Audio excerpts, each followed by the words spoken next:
Hey everybody, hope you're all doing good and hope you're all safe. A very good evening to all of you and welcome to our revision series for Companies Act, which is going to be helpful for your SEBI Grade A phase 1 and also phase 2 of the examination. So just few minutes of shutting down by Google and YouTube, and we know the havoc that is created. I'm really glad that we're able to take this class back. Hope my voice and screen are clearly visible and audible. So if you can hit the thumbs up, we are ready to begin the class for the day. So please let me know if we can begin the class. Are we good to do that? And today, guys, we are going to do chapter 3 of the Companies Act. Hope my voice is audible. If it's audible, please hit a thumbs up or a yes. Give me some clarity and let's begin.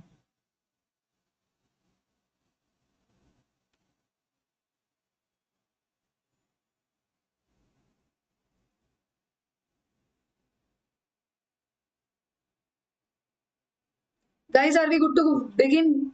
Just a simple yes. Yes, thank you so much, Anshul. Okay, Sia, yes, thank you so much for that. Yes, let's begin it.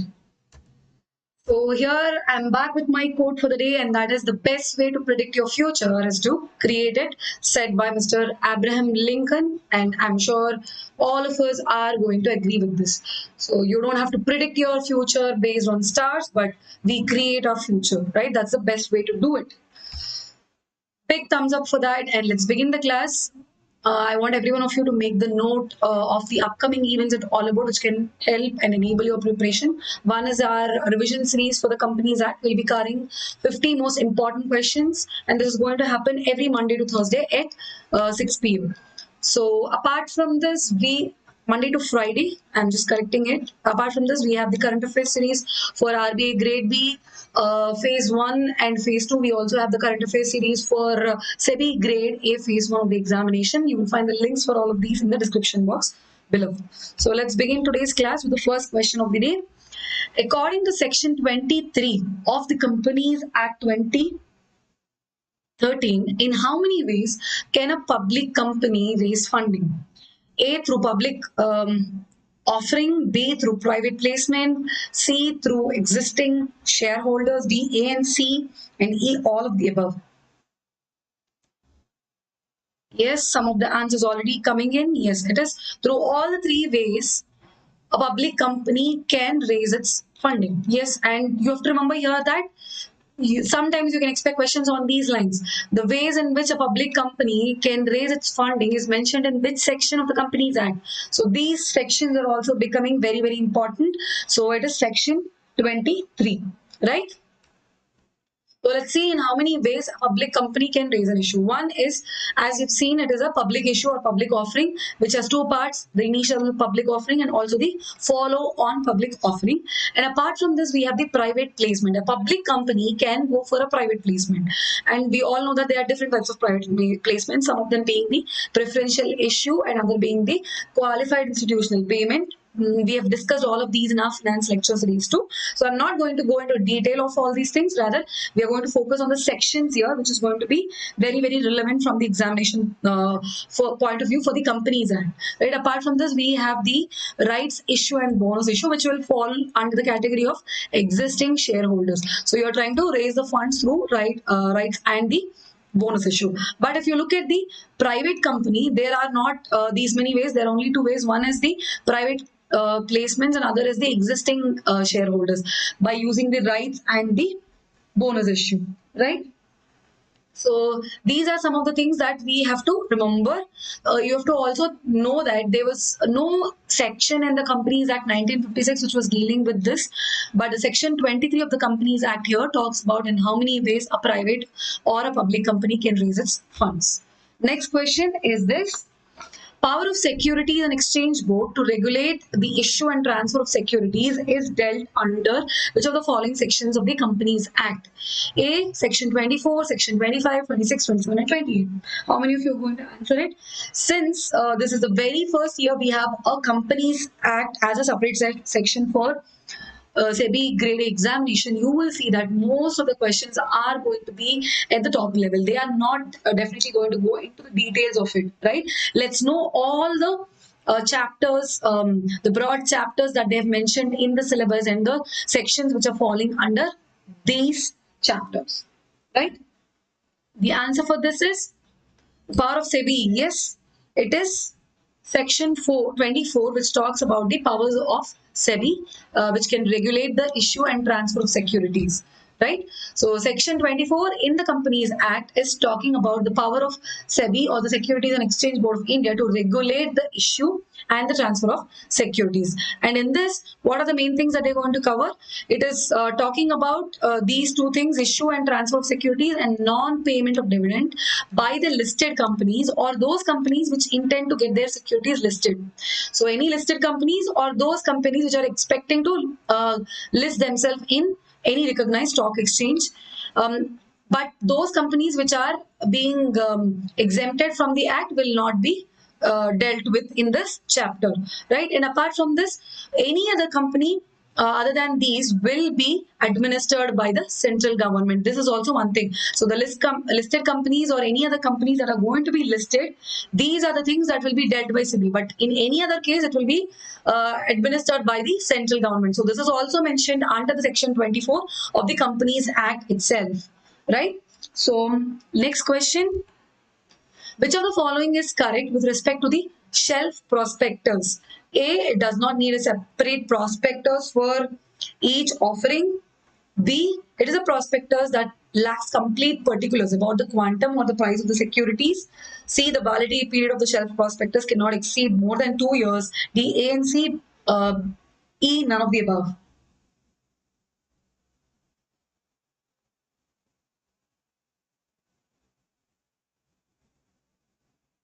Some of you already answering. Yes, it is B, A and C.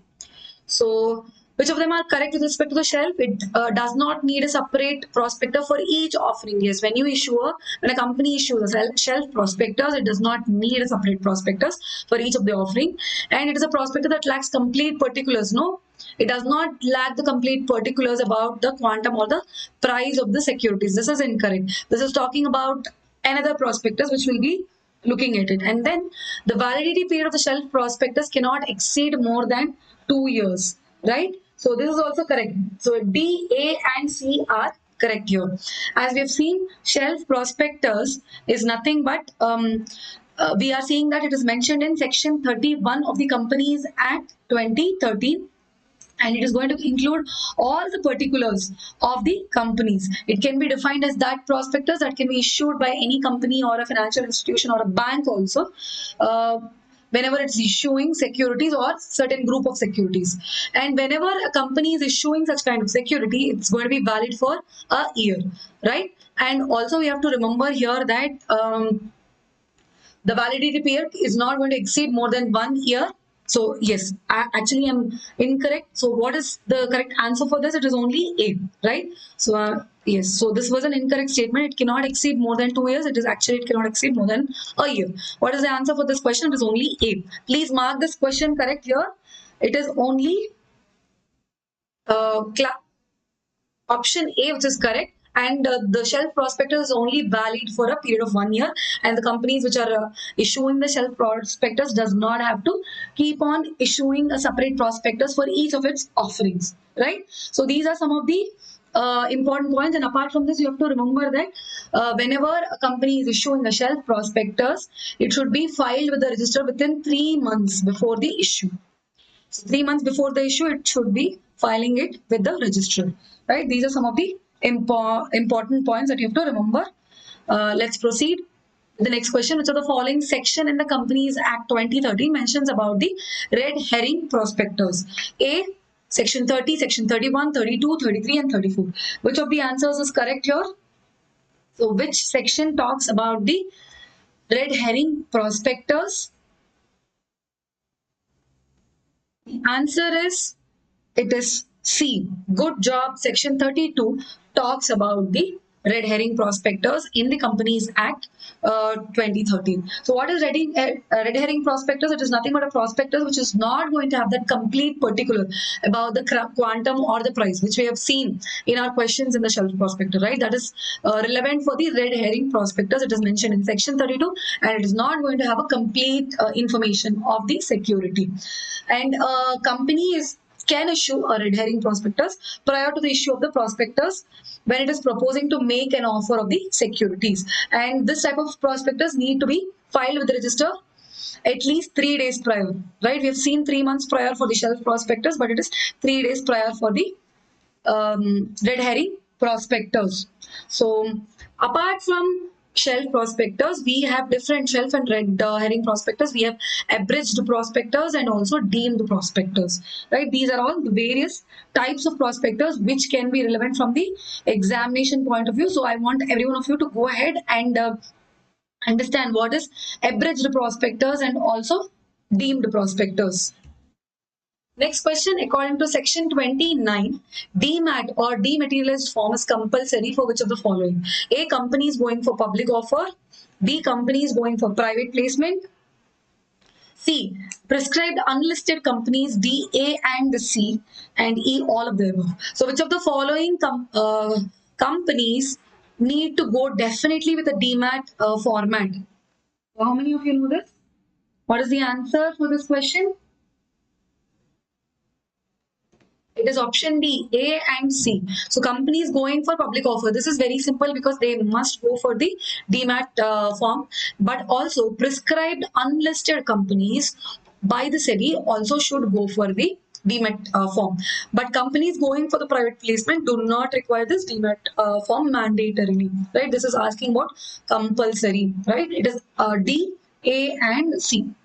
So section 29, as we have seen, it talks about public offer of the securities to be in the dematerialized form. And section 29 of that is talking about this entire thing. And this was a change that was introduced in the Companies Amendment Act, not in 2013 itself, in 2018 this was made, right? And it has, the 2018 amendment talks about removal of this word public. So in 2013 amendment, in 2013 Companies Act, you see that only companies going for public offer were supposed to maintain this demat format. But there was a change in 2018 Act, Companies Act 2018, where this public word has been removed, and also all the unlisted companies which are prescribed by the government, central government, also should go for the demat format, right? So this was the change that was brought by the Companies Act of 2018. Please remember, it is 2018 Companies Act which made this change. Initially, the Companies Act of 2013 did not bring that kind of law. And whenever you are going to be putting your securities in the dematerialized form, you are going to comply with provisions of the Depositories Act of 1996 and its regulations too, right? All unlisted companies and public and otherwise prescribed by the government will have to maintain its securities and the transfer of shares in the demat format, and they are going to comply to this Depositories Act of 1996 regulations. Next question, global depository receipt is mentioned in which of the following sections of the Companies Act? Can we have the answers for this? So, global GDR is mentioned in which of the? Yes, it is section 41, which talks about the global depository receipts. Very, very important section, right? And global depository receipt is also an important concept. So what is GDR, guys? It is an instrument in which the company which is located in a domestic country is going to issue one or more of its share or convertible bonds out of the domestic country. So it is a mechanism of issuing shares or bonds in a foreign company and getting funds from abroad. And this is called as global depository receipts. So this is going to vary. When Indian depository receipts is going to be there, it's an Indian company which is going to be issuing its shares abroad. When it's an American depository receipt, it is going to be the American company which is going to issue the shares abroad, right?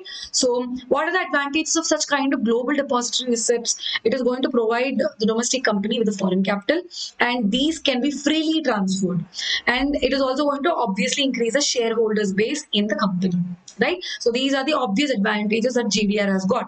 And as we have seen, the Companies Act, under the Companies Act, we have the section 41 which deals with the GDR. And how does it work? So the first step is that the domestic company makes an agreement with the ODB or the depository bank, that is the global depository bank, for issuance of the global depository receipt. And the overseas depository bank enters into a custodian agreement with the domestic. So first there is a company, like, okay, we have the company, Indian company here, which is making a agreement with the overseas bank, right? Overseas depository bank, and the overseas depository bank is going to make a agreement with the domestic bank, and the domestic custodian holds the equity shares of the company in place of this overseas bank, right? That's how the domestic company is going to get the money from the overseas bank, but it's going to be maintained by the domestic bank instead of this overseas depository bank, right?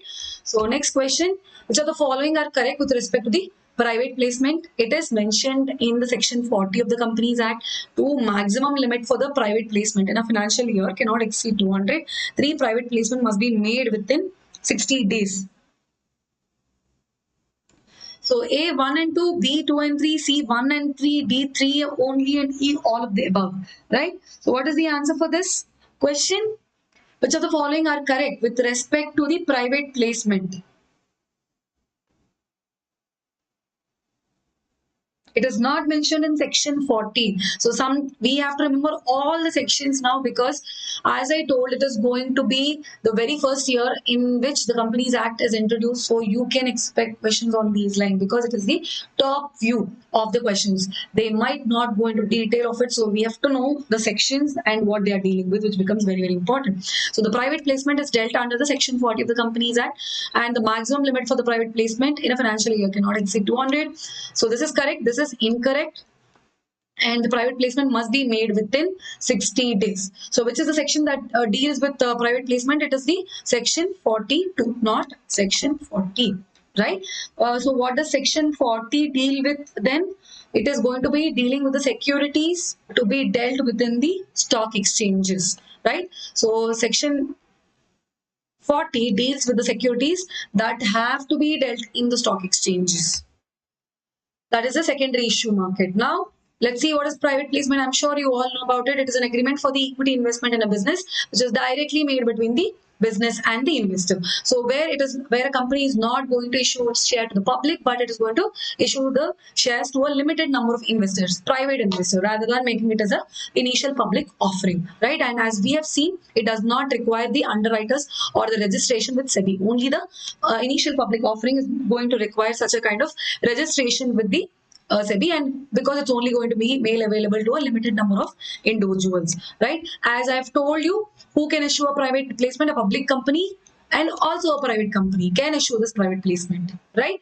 But a private company cannot issue a IPO, initial public offering, right? So now maximum number of persons to whom private placement can be made is maximum of 50% or higher prescribed in the financial year, and it is going to exclude the qualified institutional buyers and also ESOP, that is employees who are going to be getting the stock option scheme under the section 62 of the Companies Act, right? Maximum limit for making the offer to the private placement. So offer or invitation can be made to not more than 200% in the aggregate financial year, right? At a time you can make to 50% in the entire financial year. It cannot exclude 200%. It cannot exceed the 200%. So this is very, very important. I've made this slide as a little bit heavy, text heavy slide. I'll ensure that it's not so text heavy from the coming classes. Next question is this: which of the following legislations regulate the public issue in India? A. Companies Act 2013. B. Securities Contract Regulation Act of 1952. C. SEBI Act of 1992 and D, A and B, E, all of the above. So what do you think is the answer for this? How many legislations in the country regulate the public issue in India? Right? So what is the answer? It is E, all of them. Companies Act, Securities Contract Regulation Act, SEBI Act, and all the three are dealing with the regulation of the public issue. The answer is E here. So what are those laws that are regulating the public offer? First, Companies Act for sure is regulating the public offer. So chapter 3, as we are discussing chapter 3 today, right? Part 1 is dedicated to the public offer. And amid the new amendments that are made in 2018, there has been drastic changes in the section 26. Matter related to the prospectus will now dealt be SEBI in consultation with the central government.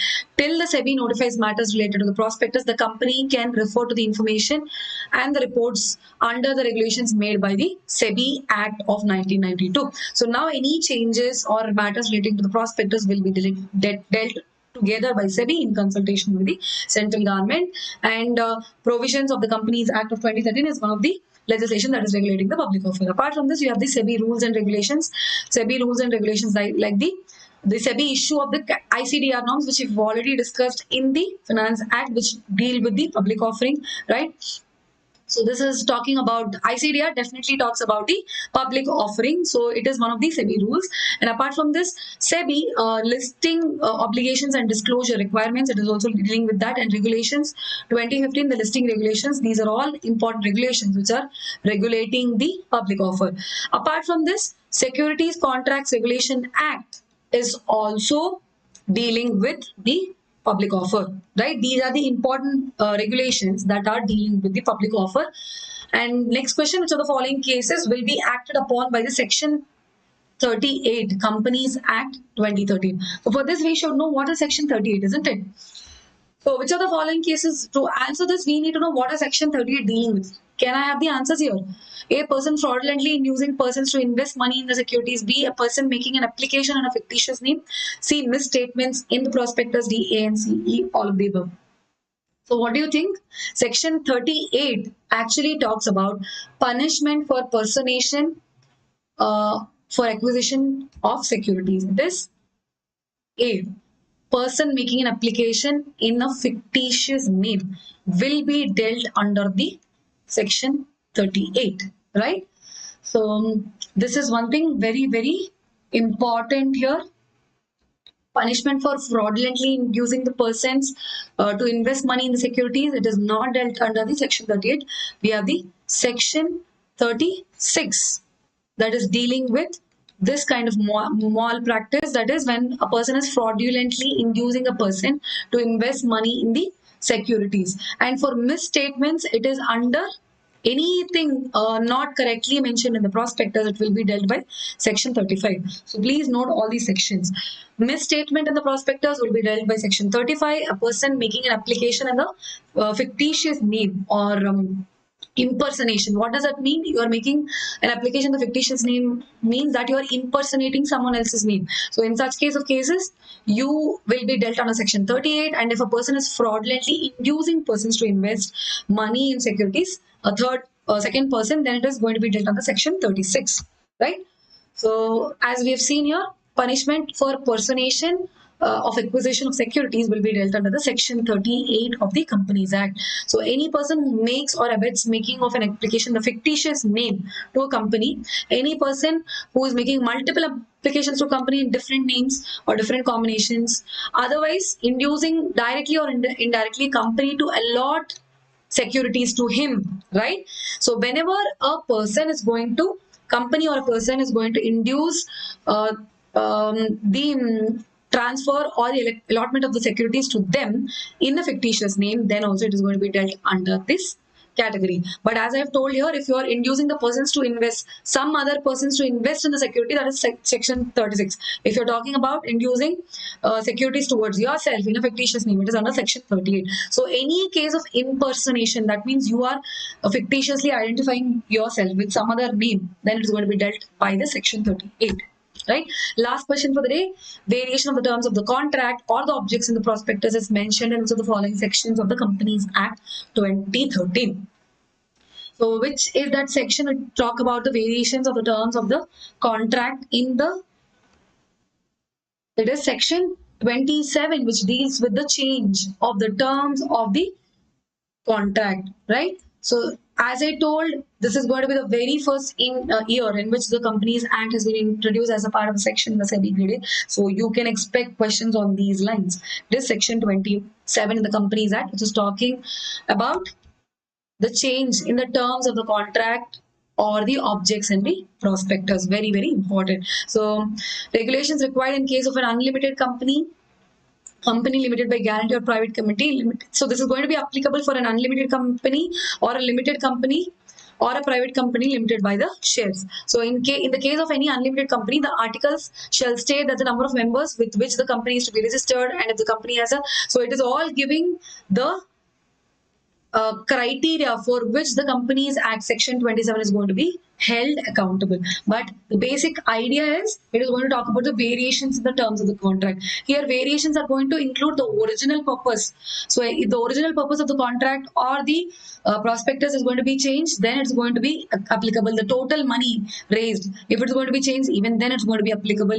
The money utilized for the objects, if it is going to be changed, even then it's going to be it is also going to be considered under section 27. If it is also changing the unutilized amount, even then it is going to be considered as a section 27. If it is changing the risk factors in the contract, even then it is going to be considered. So there are some of those things which are mentioned in the section 27 in the Companies Act, which talk about any change in the variation of the contract, right? So it is section 27. So we have dealt with chapters 3 today of the Companies Act 2013. Thank you so much, everyone. We're done with the 10 questions for the day. And I want every one of you to make note regarding the Oliveboard's complete course, which will help you learn, practice, and revise very well for your examination. And you can use this My 20 coupon, which will help you get the 20% discount too. And as I told, this is a series that is going to run every Monday to Friday. So we'll be completing with this Friday. And this is going to happen at 6 p.m.